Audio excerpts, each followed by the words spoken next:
నమస్కారం, నేను మీ హైమారెడ్డి. ఇది కాంగ్రెస్ కాదు, స్కాంగ్రెస్. కర్ణాటకలో వాల్మీకి కార్పొరేషన్లో 187 కోట్ల స్కామ్. తెలంగాణ కాంగ్రెస్ లీడర్లకి అందులో నుండి 45 కోట్ల రూపాయలు చేరినటువంటి వైనం.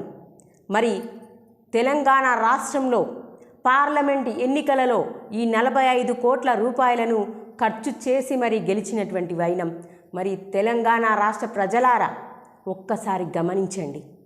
మరి ఈ తెలంగాణ రాష్ట్రంలో ప్రజలందరికీ ఇచ్చినటువంటి హామీలు నెరవేర్చడం చేతకాని ఈ తెలంగాణ రాష్ట్ర ప్రభుత్వము తెలంగాణ రాష్ట్రంలో ఇచ్చిన హామీలే కాకుండా ఈ విధమైనటువంటి స్కాములు చేస్తూ ఈ కాంగ్రెస్ ప్రభుత్వంలో ఉన్నటువంటి మంత్రులు, ఎమ్మెల్యేలు, ప్రజాప్రతినిధులు అందరూ కూడా ఎప్పుడు కాంగ్రెస్ మొత్తం కూడా స్కాముల మయంలో ఉన్నటువంటి పరిస్థితి.